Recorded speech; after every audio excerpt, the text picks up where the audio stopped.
bonsoir à tous, suivant l'heure à laquelle vous regarderez cette vidéo, c'est votre présentateur de l'émission Chronique Paranormale, John Sinclair. Aujourd'hui, l'équipe Elistar et moi-même avons décidé de vous présenter dans cet épisode 26, si je ne me trompe pas, l'histoire de l'asile hanté en Australie de Beechworth. C'est donc à Beechworth, situé dans la ville Victoria, que se trouve un asile destiné à soigner des personnes atteintes de démence mentale. Il a ouvert ses portes en 1867 et s'étendrait sur plus de 1,2 km. Il a par la suite été rebaptisé Mader Hills et connu pour être le deuxième hôpital psychiatrique le plus ancien de la ville. Il a la particularité d'avoir été dirigé par des sœurs. On a en effet retrouvé une chapelle à l'ouest du site où se déroulaient des cérémonies de mariage. Elle est connue sous le nom de Chapelle de la Résurrection. Construite en 1868, elle était au départ une morgue avant d'être transformée en un lieu de culte et de rassemblement pour le complexe hospitalier. On peut également trouver des jardins sur une superficie de 11 hectares qui peuvent être visités publiquement du lever jusqu'au coucher du soleil au jour. À cette époque, le bâtiment recevait en moyenne, lorsque ces derniers étaient pleins, 1200 patients, soit 600 hommes pour 600 femmes. L'asile de Beechworth ferme officiellement ses portes en 1995 après 128 années d'activité. Plus de 9000 patients y sont décédés durant cette période. L'une des raisons de sa fermeture, et qui est malheureusement monnaie courante dans la plupart des anciens hôpitaux psychiatriques, est le mauvais traitement infligé aux patients. Il n'y a donc rien d'étonnant que cet ancien complexe hospitalier puisse être le témoin de manifestations étranges, vu le nombre de personnes mortes durant ces années de service et les rumeurs autour de traitements brutaux dont étaient victimes les pensionnaires. Des enquêtes ont bien entendu été menées par des spécialistes du paranormal afin de comprendre et éventuellement d'aider les âmes des défunts piégés dans cette bâtisse depuis des siècles. L'une des entités se manifestant le plus souvent dans l'asile serait celle de la Matron Cherp. Sa première apparition s'est produite dans la partie réservée au dortoir. D'autres personnes, témoins de cette manifestation fantomatique, l'auraient vu également dans l'escalier de granit du bâtiment et dans une des salles de classe. Selon des récits d'époque, Madame Cherp était connue pour être très proche de ses patients, ce qui était perçu comme inhabituel en cette période. Des infirmières ont même rapporté l'avoir vue assise auprès des patients subissant des séances de lobotomie dans l'aile Grevilla. Ce témoignage nous prouve que même pendant la période d'activité de l'hôpital, des phénomènes paranormaux étaient d'ores et déjà à l'œuvre. Le deuxième fantôme qui hanterait les lieux ne serait autre que celui d'un patient décédé nommé Tommy Kennedy. Très apprécié par le personnel médical, il aurait eu à sa charge la gestion de la cuisine et des repas.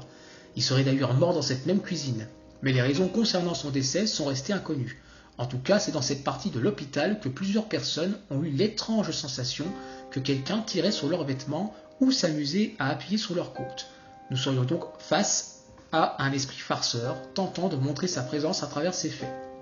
Le troisième esprit, semblant montrer qu'il est toujours présent même après sa mort, serait Arthur, qui aurait été le jardinier de Beechworth pendant de longues années. Il avait la fâcheuse manie de garder sa veste d'hiver en été et ne voulait la retirer pour rien au monde selon des témoignages rapportés de cette époque. On découvrit plus tard la raison pour laquelle il ne voulait pas qu'on lui prenne sa veste. Il aurait secrètement caché son salaire dans la couture. Les infirmières qui ont découvert ce secret rapportèrent qu'il y avait au moins 140 livres, soit 4 ans de son salaire. Arthur était payé 10 shillings par semaine pour l'entretien des jardins. Bref, son fantôme se manifeste le plus souvent au crépuscule et plusieurs personnes affirme l'avoir vu par les fenêtres de l'hôpital en train de porter sa veste verte. Continuerait-il de surveiller les jardins de Beechworth ? Il est fort probable que cela soit le cas, étant donné que l'essentiel de son temps était d'entretenir les extérieurs du complexe hospitalier. La dernière apparition courante relevée serait celle d'un autre patient dont l'identité demeure inconnue. Un jour, un pensionnaire aurait tenté de s'enfuir de l'hôpital.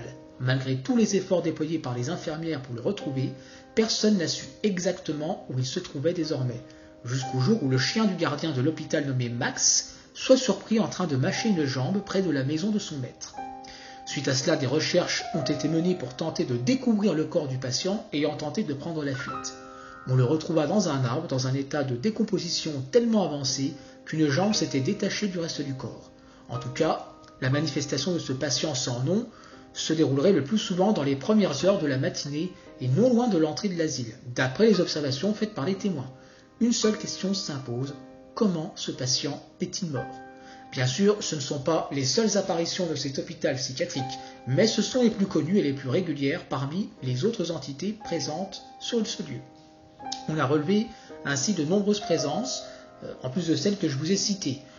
Celle du visage d'un homme qui apparaîtrait le plus souvent près de la cave avant de disparaître subitement, d'une silhouette encapuchonnée qui aurait également été relevée parmi les nombreuses apparitions. Malheureusement, on sait très peu de choses à son sujet hormis qu'elle porte un costume d'époque, un homme d'un certain âge qui aurait été vu dans la tour du clocher de la chapelle, et le fantôme d'une femme fumeuse qui apparaîtrait souvent debout près d'une fenêtre. Ou est-ce que l'on dit elle aurait été poussée par la fenêtre par un autre patient de son vivant? Plusieurs personnes auraient d'ailleurs réussi à la prendre en photo. Et ce n'est pas tout. D'autres phénomènes ont été relevés, parmi lesquels des portes semblant s'ouvrir et se refermer toutes seules, des cris mystérieux venus de nulle part, des ouvriers restaurant le lieu ont même affirmé avoir entendu des rires d'enfants. J'ai pu également retrouver le témoignage d'un parent racontant qu'il aurait surpris son fils de 10 ans parler tout seul. Après lui avoir demandé à qui parlait-il, ce dernier lui révéla qu'il parlait avec un autre garçon nommé James qui aurait vécu dans cet hôpital. Difficile de savoir avec exactitude ce que nous cache encore ce lieu, mais une chose est sûre, au vu du nombre important de phénomènes paranormaux relevés, tout porte à croire qu'il y aurait bel et bien une vie après la mort dans l'asile de Beechcross. C'était votre présentateur de l'émission Chronique Paranormale, John Sinclair. À très bientôt.